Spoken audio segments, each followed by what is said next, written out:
Hello everyone. I just wanted to make a quick video here to show you some farming tips and tricks that I've learned over the years here.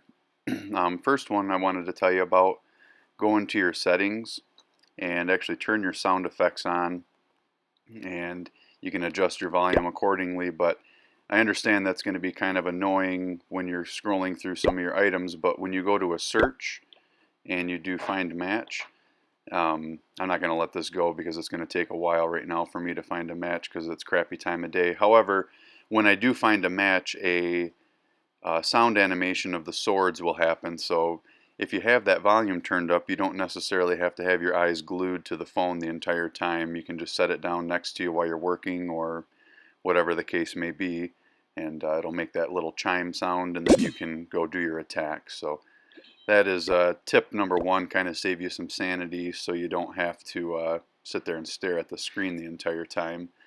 Right now, obviously, we have the 1 gem boost, which is super nice, but obviously that'll run out here eventually and we'll have to revert back to the old ways. So if you see my previous army, this is when I was heavily farming for walls, which I'm done now, but it was super light on the elixir, a little heavy on the dark elixir, but I'd never really had a free builder, so I always ended up topping off, so just chose to go that way. Now that I'm going to be changing things up, I can edit this army, and if I want to go for dark elixir, I just switch up the dark elixir spells and get rid of a hound or two, and could even get rid of some minions and bring in baby dragons if you want to go super light on the dark elixir.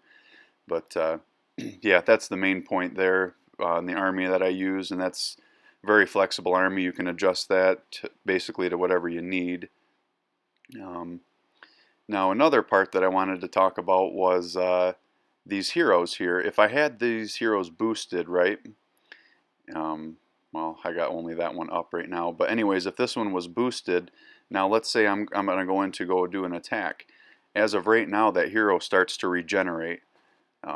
So let's say that that attack there took, or that search took me like 5 or 10 minutes. Well, during that 5 or 10 minutes, that hero right there, even though it's fully health and I go in there to do the attack, it's already regenerating. It's under the assumption that it is going to be completely destroyed or damaged a little bit. So if you have a 10-minute search, yeah, it sucks, but know in the back of your mind, when you get out, your troops will be done cooking and your hero should be regenerated by that point. So I don't know if anybody knew that or not, but kind of found that out obviously with the hundreds of attacks that I've been doing in the last little bit here. So, and I'm sure people are wondering if I used a farm bot. I did not.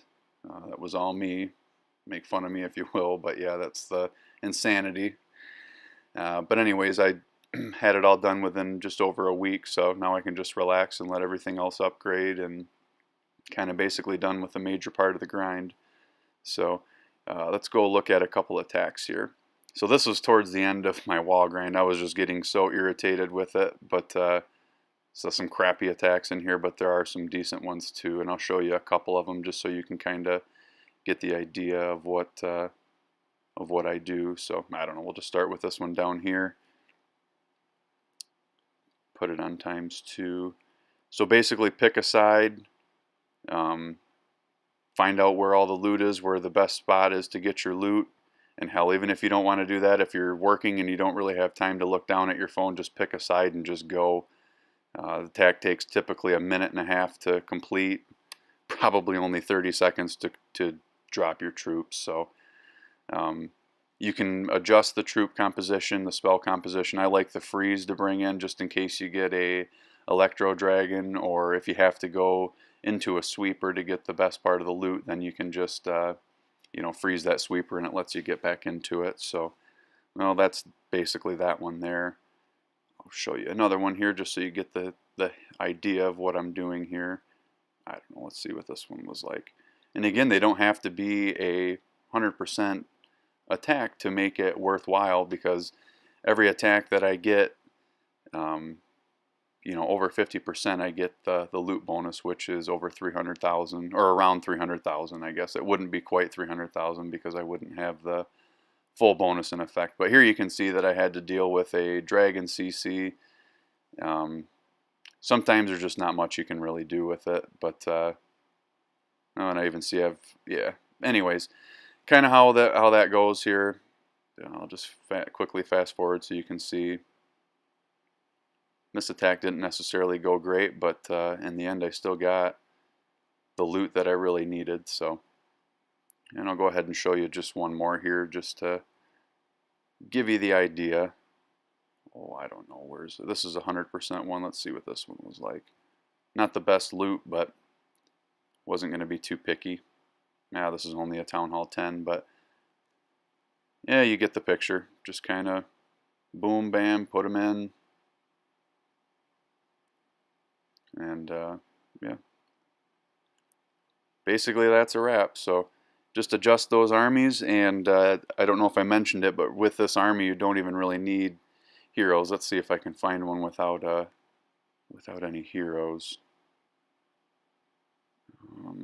Maybe I don't have any in here.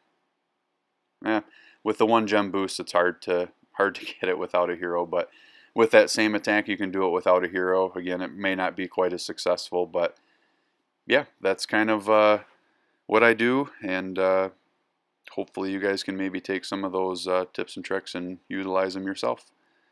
Anyway, happy farming.